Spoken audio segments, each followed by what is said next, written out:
Hello, everybody.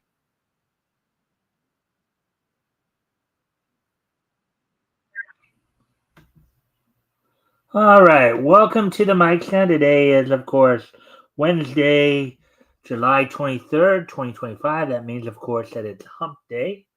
Getting everybody getting over the hump. Hopefully, everybody's had a good week thus far. Of course, we're going to give people a chance to come in before we get started. Um, Friendly reminder, as always, if you guys can help out by liking and sharing the stream, see if we can get some more friendly people to engage. That'd be appreciated. Also, if anything here grabs your attention, feel free to comment and or ask questions. I'll try to answer the questions to the best of my ability. So, as we're waiting here, I did finish up February of 1939 in terms of the cartoons that were available. Some interesting stuff, including the first of two cartoons from MGM called Count Screwloose, based on the Milk Gross comic strip. But this is still a few months before, of course, Barney Bear made his debut for MGM. So, anyways, yeah.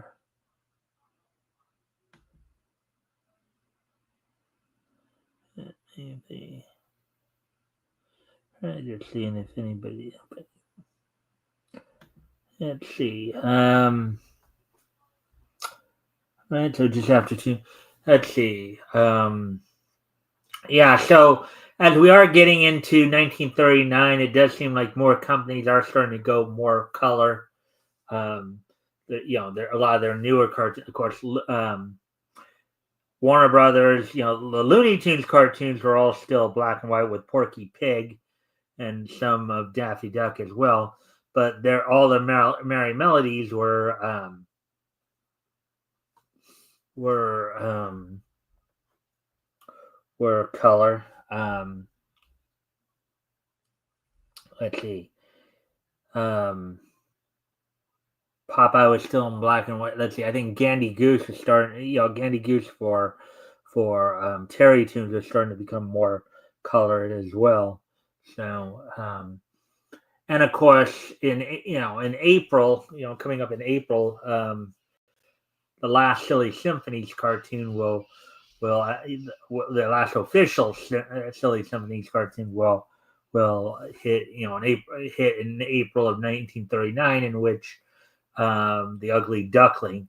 The Three Little Pigs actually had their own cartoon, from what it was believed to be a possibility of a start of an actual series, but just didn't pan out and really didn't come through. So, anyways, we're at 3.5 minutes now, so I guess I'll go ahead and get started talk about what's on tap for tonight. So tonight, we got three articles we're gonna go over. One from That Park Place, and the other two from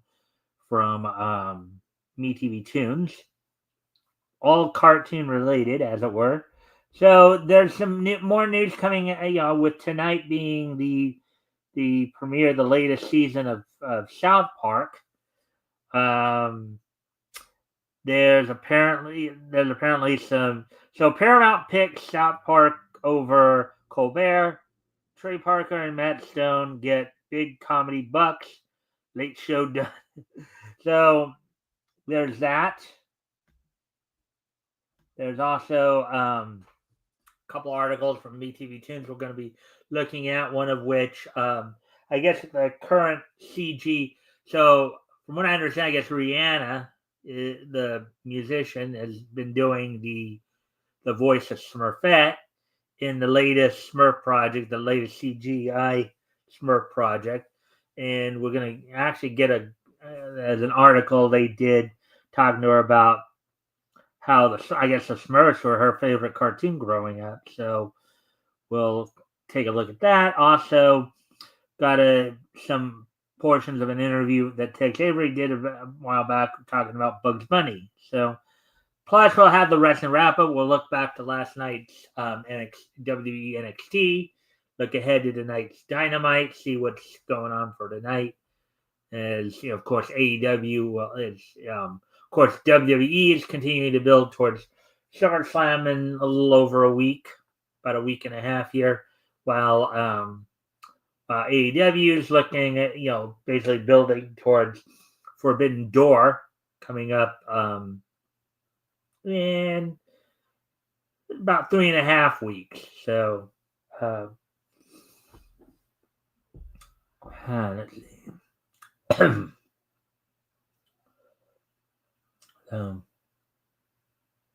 Well,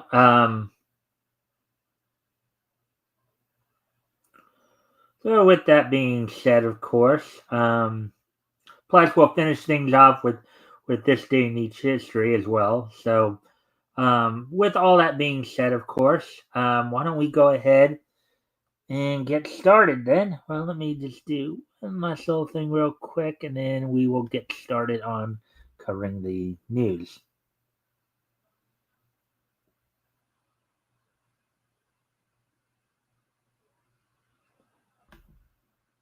Let's check one last thing. All right. So, that being said, of course, all right. So let's go ahead and get started then with. So let's get to the first article of the evening here.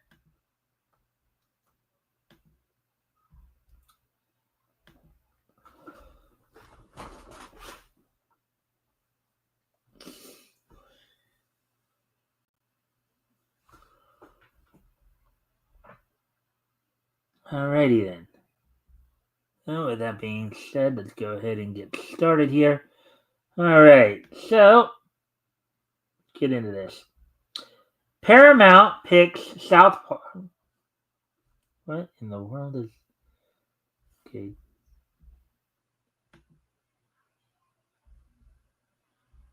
I don't know what that was all about, but anyways, Paramount picks South Park over Colbert. Trey Parker and Matt Stone get big comedy bucks.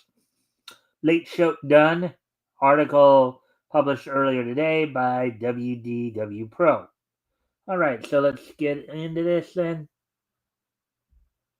All right, so Paramount Global has resolved a tense standoff with South Park creators Trey Parker and Matt Stone, signing a 5-year, $1.5 billion deal for exclusive global streaming rights and 10 new episodes annually on Paramount Plus. So a 5-year deal with big money and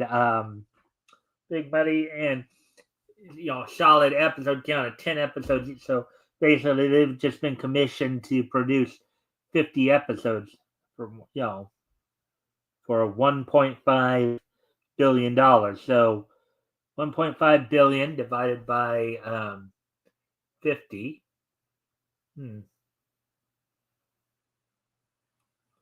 That's, I think, what is that? 150 million per episode. That's pretty good bank. All right, so the contract was finalized just in time for the delayed season 27 premiere, following public threats of legal action from Parker and Stone.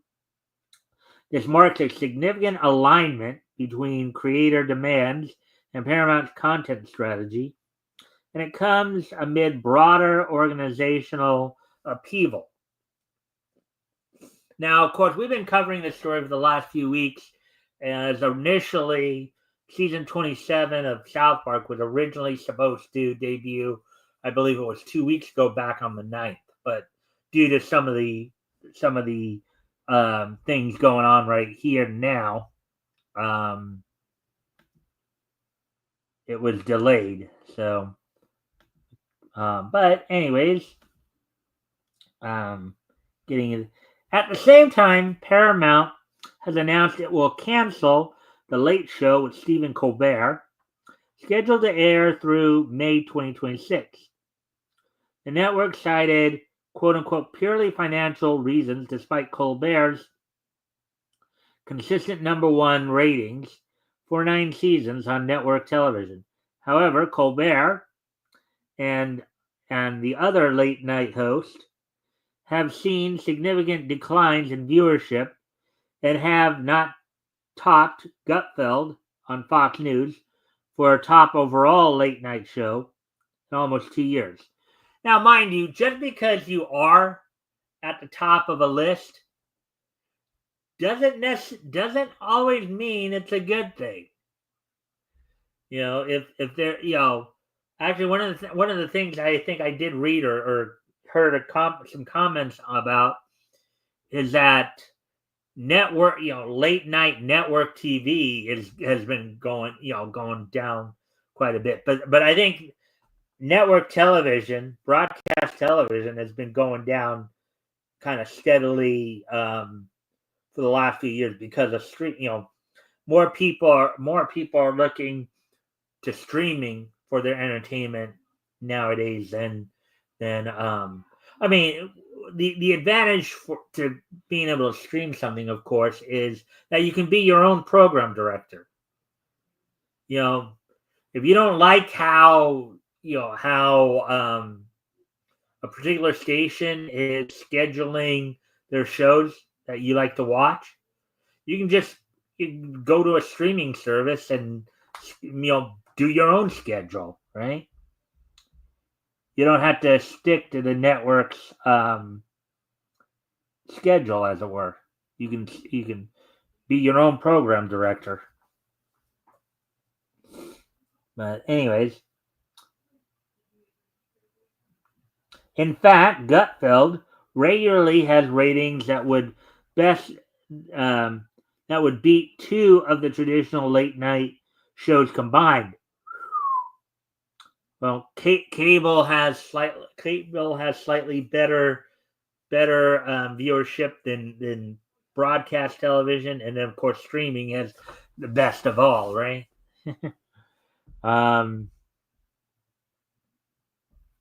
Let's see. Many on the left continue to speculate Paramount's decision was politically motivated, given the network's $16 million settlement with Donald Trump over the 60 Minutes interview, and the timing of the merger review with Skydance Media, prompting accusations that Paramount chose to discipline its most outspoken liberal voice.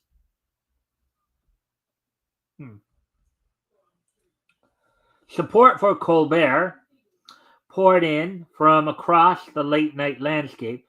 Jon Stewart lambasted Paramount on The Daily Show, accusing the company of cowardice and urging them to go bleep themselves. These people are supposedly supposed to be very intelligent, yet they still have to resort to swearing. Just shows you how classless some of these people really are. Just absolutely classless. Anyways, a friendly reminder, as always, if you guys can help out by liking and sharing the stream, see if we can get some more friendly people to engage. Also, if anything here grabs your attention, feel free to comment and or ask questions, and I'll try to answer the questions to the best of my ability. So as we continue on, of course, with the article here, Jimmy Fallon and other hosts voiced solidarity with Fallon, quipping he might be next on the chopping block. Meanwhile, the WGA flagged, Writers Guild of America, flagged Paramount's decision as potentially politically driven, arguing it sends a threatening message to satirical speech. Sunny Holston of The View went the farthest, perhaps, declaring that Stephen Colbert losing his show, in parentheses, which has reportedly lost $40 million per year for years. So it's been losing money too. So Paramount might be saying, well, it's probably losing money because it's losing viewership because you're basically flipping the bird to half of your audience. When you sit there and you go after Trump the way you do, You're basically flipping the bird to about half your audience. That's not a good thing. Maybe just over half. You know. Let's see. Was a danger to the Constitution of the. Oh my God, the hyperbole here. Sunny Holston, and she's a lawyer, mind you. Apparently, not a very smart one. With his hyperbolic language. Oh, Stephen Colbert losing his show because he's losing money is a threat to the Constitution of the United States. Give me a break, lady. Usually I don't get too political on here just because there's enough people who do that, but you have to call out the stupid. You really have to call out the stupid. And this is obviously that hyperbolic statement right there is just incredibly stupid. All right. Somebody losing their show because they're losing money, probably because they're losing viewership by, basically flipping the bird to about half your audience. It's not a threat to the Constitution of the United States. Give me a break.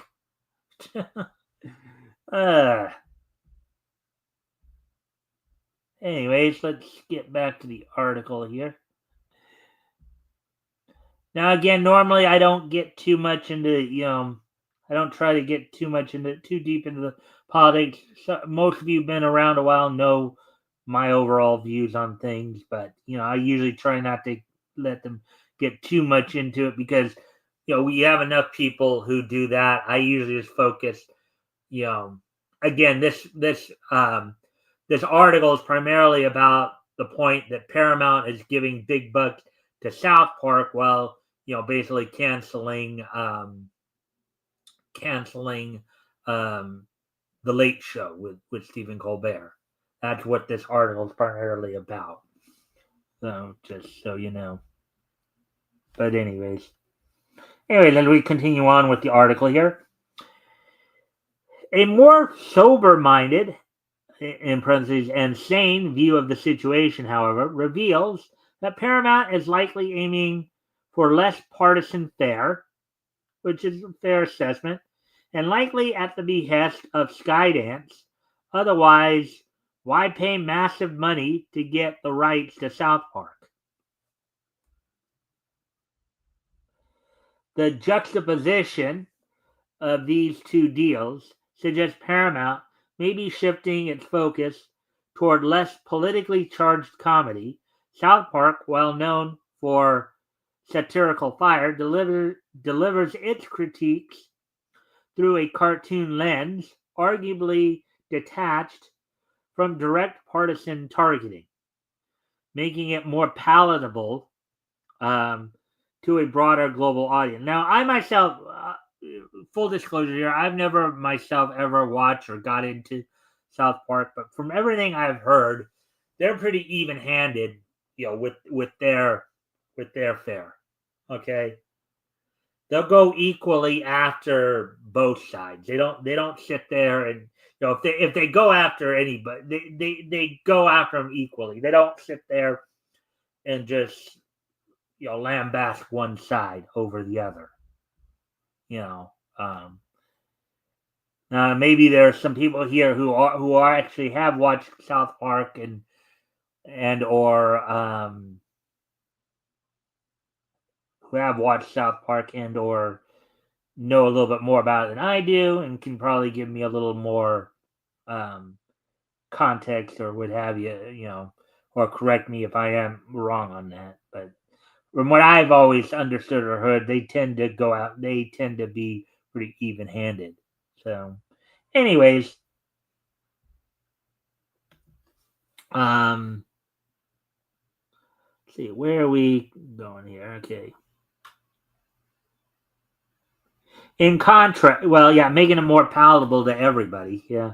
In contrast, Colbert has been an overt critic of Trump and conservative politics, most recently labeling the Trump settlement a bribe, quote unquote, Nate Silver. And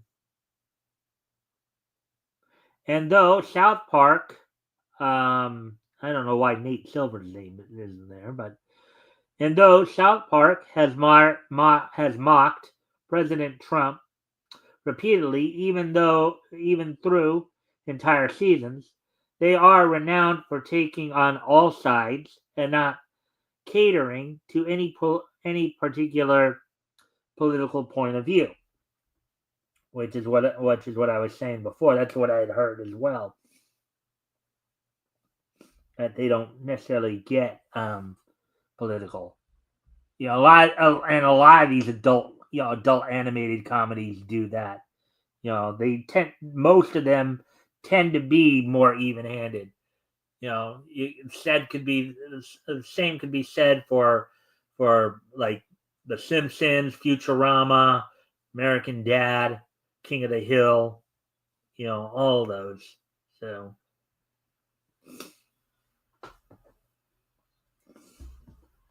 anyways, so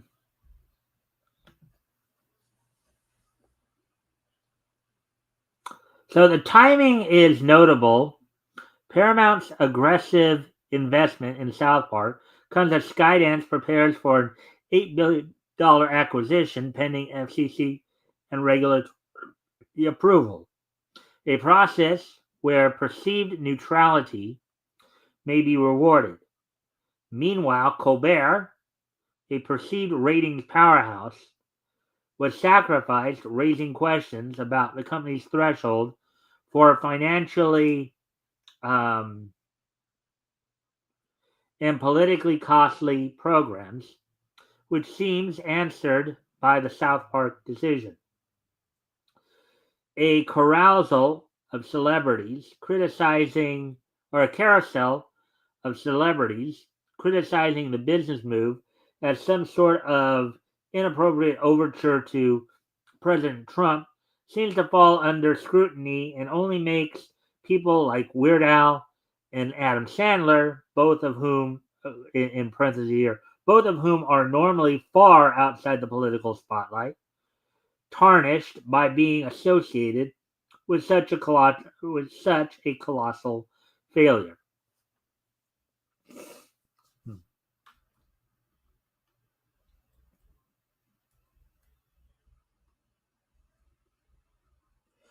It's sort of sad to watch the old guard circling the wagon and screeching about the injustice of a financial failure show being taken off the air.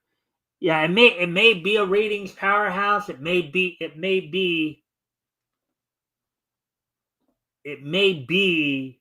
your best-selling product, but if that best-selling product is making $50, and even the worst of your competitors is making a minimum of 75, there's definitely something wrong there.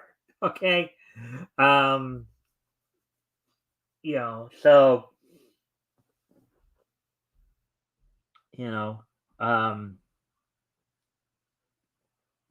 let's see.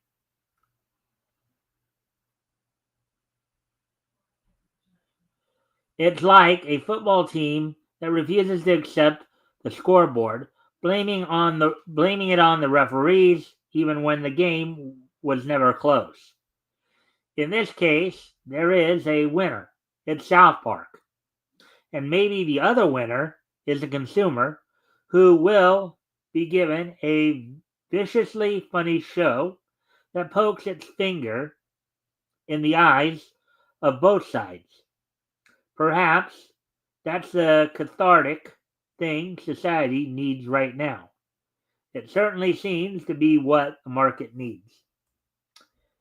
So what they're saying here is that the market does not want Trump bashing. I think we've been seeing that as ratings for a lot of these shows that do heavy Trump bashing have been going down the drain, and people are turning off. People are turning off or turning the channel, as it were, you know, and the fact that people like Stephen Colbert and Sonny Olson don't see that or don't want to acknowledge that, that speaks more to their mentality than anything else. So, anyways, so that's the first of the 3 articles we're going to do. Now let's see if we can find some stuff that's a little more on the brighter side of things, as it were. And I think the next 2 articles, albeit pretty short, somewhat short, will probably be a little more, happier, as it were. Oh wow, I may even have. So they even added another one since I chose. You know, we'll see where we're at on time afterwards. Let's see. I may hit that third one up. Afterwards here, but we'll wait and see. So let's get to this then.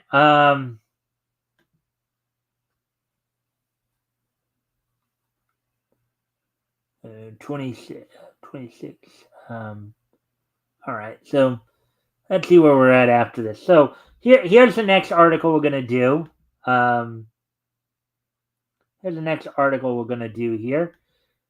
Before she voiced Smurfette in the reboot, Rihanna was a lifelong Smurfs fan.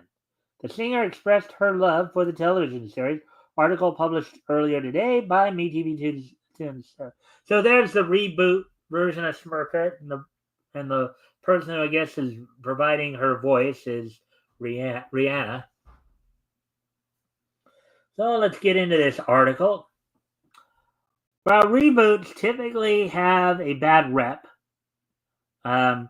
it's important to see the bright side of things. Reboots offer a chance to introduce a whole new audience to a nostalgic piece of content that older audiences grew up loving. Moreover, those who were childhood fans of certain characters now have the opportunity to relive those joys by participating in a reboot. Rihanna already has an extensive resume, but we're ready to add another detail to that list. Smurf enthusiast.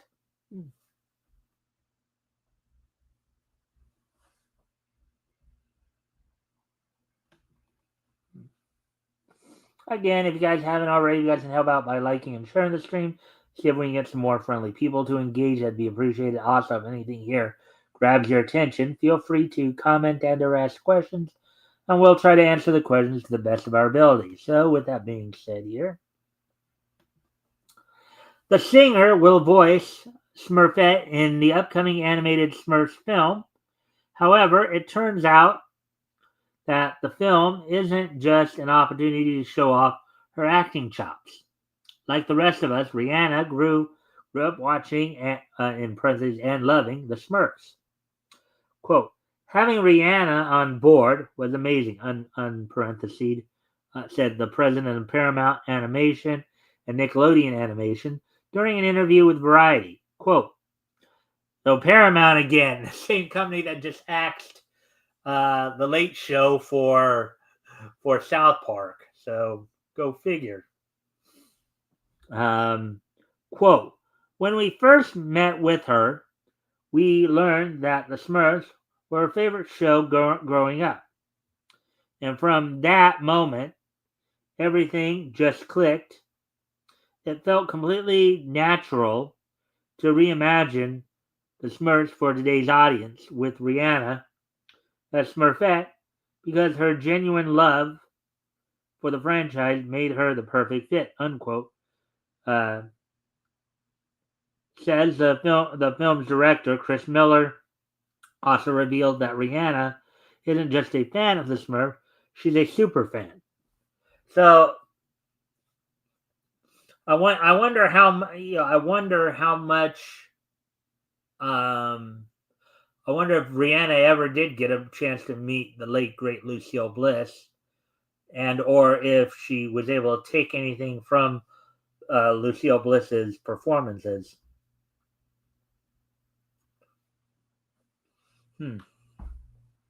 Quote, Rihanna knew way more, in brackets here, about the Smurfs than I ever knew, unquote, said Miller during an interview with Life magazine. She knew every episode intimately, quote unquote. The singer herself, a mother of two children, joked that the role may impress two very important future Smurfs fans. Quote, I hope this gives me cool points with my kids one day, unquote, said Rihanna. I wonder if she takes some time to wonder if she takes some time to watch some of the older Smurfs episodes with her kids.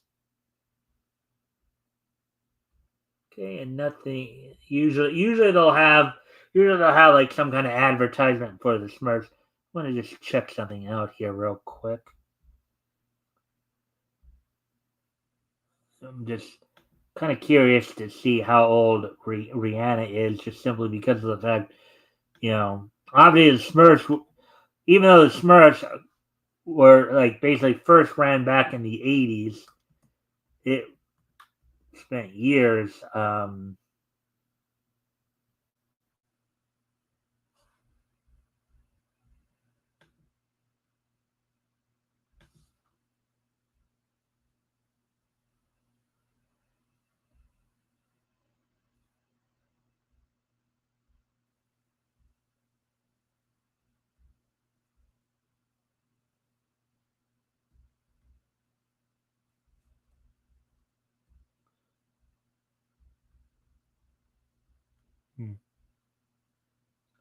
1980. Okay. Well, if it's who if this is the one that I think it is, this is the British singer, I guess. The English R&B singer. Um, yeah, she's like 41, 42. So yeah, she was probably like 5 or 6. Well, depending on how when she started, like she could have been as early as 3, I guess, watching it in 1986, the later '80s, and then watching it in syndication, obviously, and reruns. But anyways, but I wonder if she does actually did have the chance to watch it with her kids as well. Watch the older shows with her kids. Well, anyways, now let's get to what was originally going to be the third and last article we're going to do. Depending on how fast this goes, I might add one more because I just saw one that just popped up that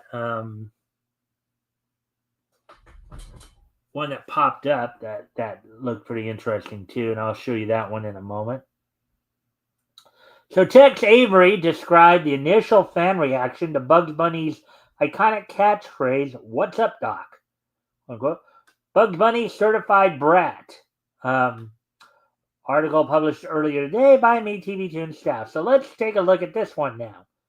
Now this one looks to be a tad longer than the other one, but and by the way, the Smurfs, just in case you're wondering, the Smurfs can be seen on MeTV Toons Sundays, 5 p.m. Eastern, 4 Central, 2 Pacific. Just so you know.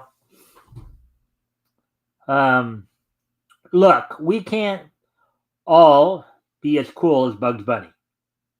That rabbit has a seriously chill demeanor. The good news is that with the lasting impact that Looney Tunes cartoons have on the hearts and minds of viewers, Bugs Bunny will never be too far away. As fans, we are perpetual students learning from him constantly. As you can just catch just Bugs almost on MeTV Toons, Boomerang, any kind of classic TV channel. And of course, as we were just recently, reminded recently, as of course MeTV Toons will be doing a special Bugs Bunny celebration this Sunday. Bugs Bunny turns 85 this year. So go figure.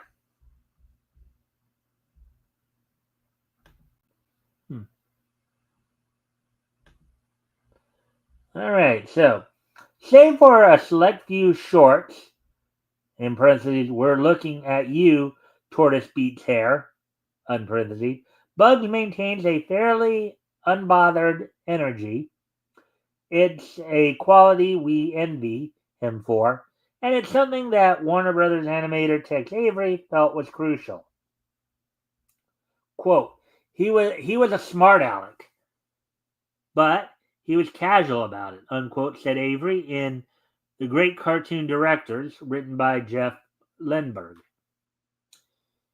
If you're blessed with a half-decent memory, you might remember that during Bugs' first appearance in the short A Wild Hare, he is face to face with Elmer Fudd's rifle.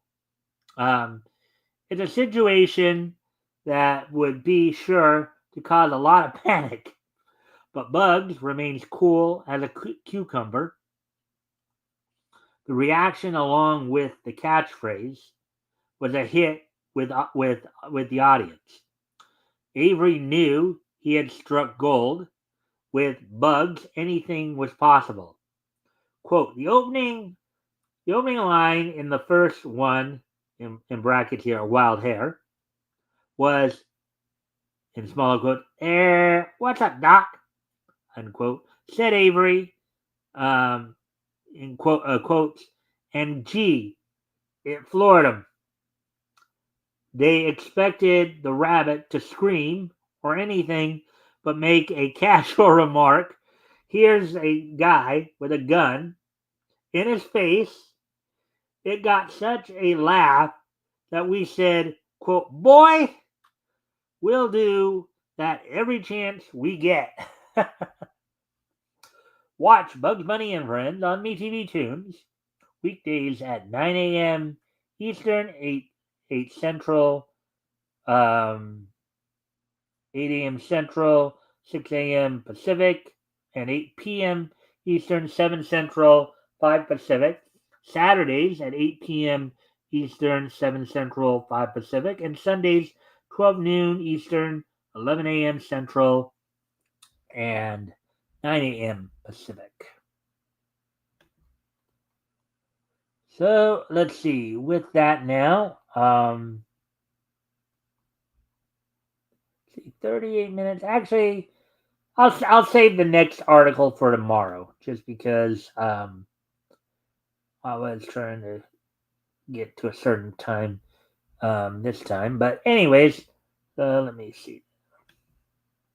Alrighty then. So we'll get to the next article tomorrow. It's and I think it's going to be a little bit longer, so that's why I'm going to just push it back to tomorrow. The evolution of Bugs Bunny. So, MeTV Tunes has been doing some of these articles that have been pretty interesting on the evolution of certain characters, and I think I'll do that one tomorrow as part of the show. So, with that being said, now with all that being said, of course, let's now move on to the wrestling wrap up.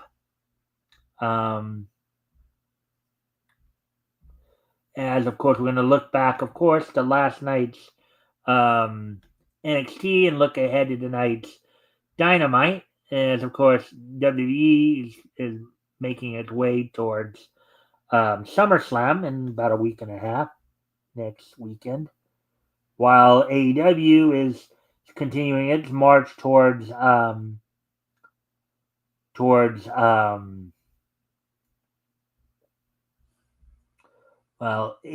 is continuing its march towards Forbidden Door in a few weeks. So first off, let's talk about what happened on last night's NXT. So on last night's NXT, which came from the 713 Music Hall in Houston, Texas, airing on the CW with, of course, Booker T, Corey Graves, and Vic Joseph on commentary.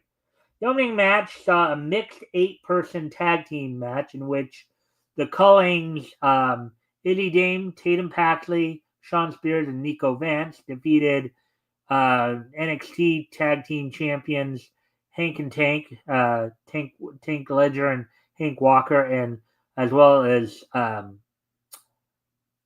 as NXT Women's North American Champion and NXT Women's Speed Champions Sol Ruka and Zarya in an 8-person tag team match. Jasper Troy defeated Ricky Saints via countout, having apparently put him through a portion of the ramp as the ramp broke during a fall between the two of them. He was able to make it back to the ring while Saint was not. And then afterwards, of course, you had Ethan Page come out and introduce a new belt design for the North American champion, the NXT North American Championship, as of course he is the current North American champion right now. Let's see, basically a Canadian design, basically claiming to show his pride in his home country, Canada. Only for a fellow Canadian and current TNA Director of Authority, Santino Marella, to come out and challenge him to a match on next week's NXT. So that's something to look forward to. Then you saw Blake Monroe defeat Ren Sinclair of No Quarter Cash Crew in a singles match, only for Jordynne Grace to come after her after the match to attack her, as security kept trying to separate these two. Jordynne kept beating up on the security, including German suplexing one of the male security members, right on the guy's back. So, and then the main event was a triple threat match for the WWE NXT championship. Obafemi retained over both Josh Briggs and Yoshiki Inamura. Another happening that happened on the show last night as well, as JC Jane came out to make her victory speech after becoming a double champion. She was confronted by both Lash Legend and Jada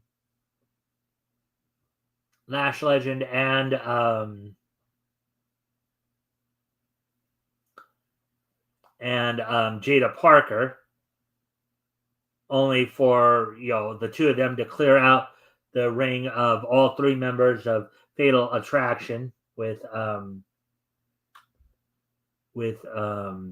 of course not just JC Jane but Fallon Henley and Jasmine Nix. So, anyways, also happening on TNA World Champion Trick Williams decided to call out The Undertaker, only for The Undertaker to come out to, of course, American BA. We all know what that means. End up choke slamming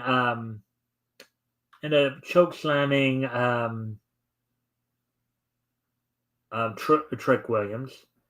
Trick Williams basically calling him out for being old and stuff like that. But if you had a chance to see a portion of that segment, Undertaker still looks like he could take care of himself in the ring. So you don't want to mess with the Undertaker. That's pretty much a cardinal rule in the WWE. So with that, continuing on now. So let's go ahead and look ahead to now that we look back to last night's NXT, let's get ready to take a look ahead to what we can look forward to on tonight's Dynamite. As on tonight's Dynamite, as they continue to build towards Forbidden Door coming up on the 24th. Forbidden Door, which will be, of course, a co-promoted event with New Japan Pro Wrestling coming up on August the 24th from London, England. On tonight's Dynamite, coming from Chicago, Illinois, as part of a 2-week stint at the Byline Bank Aragon Ballroom in Chicago, Illinois. Already signed for tonight, of course, CMLL and Don Callis family member Hechicero will be taking on Swerve Strickland. We'll have, of course, Prince Nana in his corner.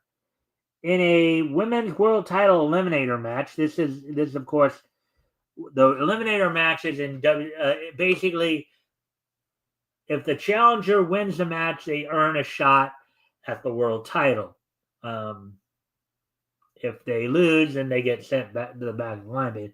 Tony Storm will be trying to fend off the challenge of Billy Stark. We'll, of course, have Athena, who is the current number one contender to the world title in what's been building up for quite the last week or so. Ever since Athena won the women's gauntlet match to become the number one contender, with what is promising to be a build, I believe, for Forbidden Door. And in a non-title match, AEW World Champion Adam Page will be taking on Wheeler Yuta of the Death Riders. So that's all I got for the wrestling wrap up for tonight.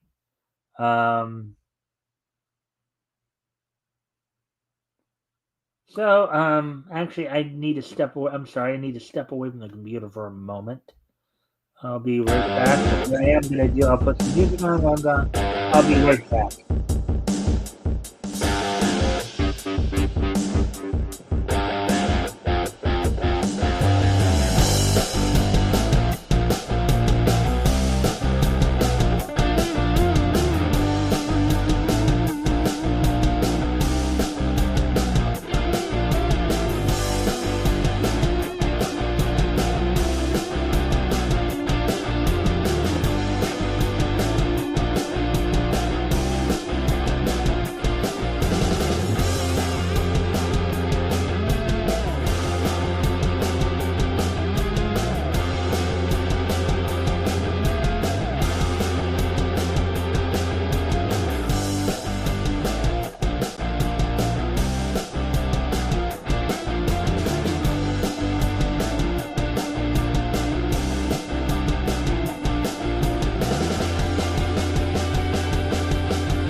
Sorry about that. I'm back now, so let's try to wrap this up then. So now, with all that being done said, now with today being Wednesday, July 23rd, 2025, let's go ahead and take a look back at this date in Nietzsche history.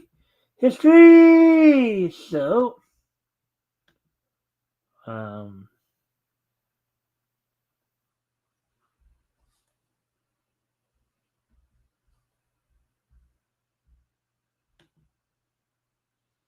alrighty then, 2020, 1985. All right, so with that, first off, I'm going to head back 40 years ago today. As on this date, 40 years ago today, back in 1985, the fifth issue of Dreadstar and Company from Marvel's Epic imprint went on sale on this date back in 1985. Sold for 75 cents. Was 32 pages. The story was titled "The Commune," written and penciled by Jim Starlin, with Alan Milgrom doing the inking, the lettering done by James Novak, and then Glynis Wayne Oliver doing the coloring. So on this date, back in 1985, 40 years ago today, Dreadstar and Company number 5 went on sale on this date back in 1985. Now, with that being said, 1985 is just so nice that we're going to hit it twice. As also on this date back in 1985,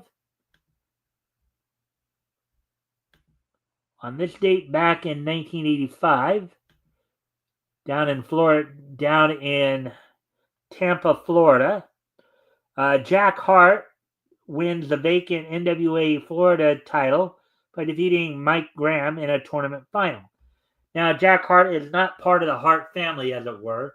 Jack Hart is actually, for some of you who grew up watching WWF, you probably would recognize him as Barry Horowitz.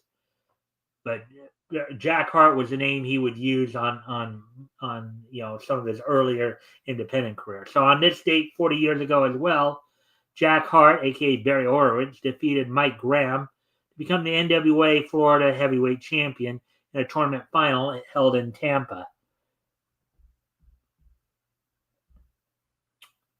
Now moving on to the next piece in Niche history, as we move ahead to the year 2005.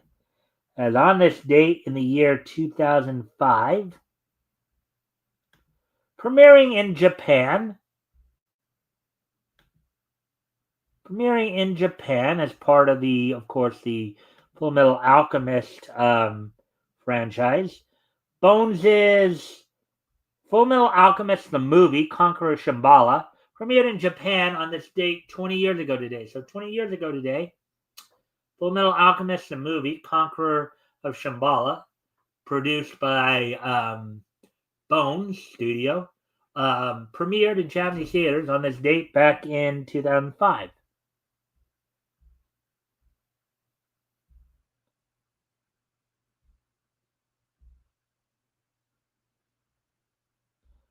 And finally,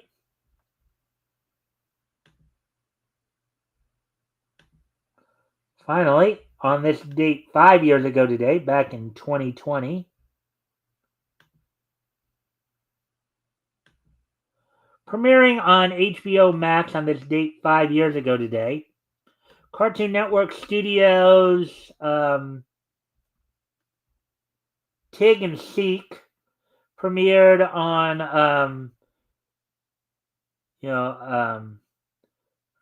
HBO Max on this date back in 2020. So, Tig and Seek is an American animated television series created by Mike Chillian for Cartoon Network. Prior to the series, Chillian served as designer for Rick and Morty, as well as a writer and storyboard artist for Uncle Grandpa.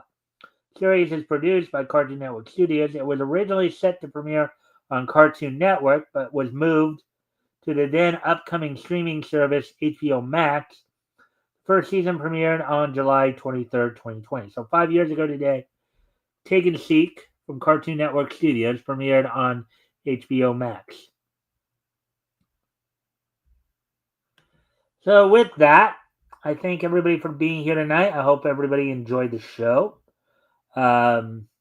We'll be back here with more Niche News tomorrow. Also, don't forget this Sunday, I'll be joined by Rick Piper from Cross Comics. We'll be looking at comics that went on sale in June of 1940. We'll be looking at comics for hard. We'll actually be reading from OK Comics #1. So interesting stuff there. And I thank you all for being here tonight. And I hope to see everybody back here tomorrow. Bye.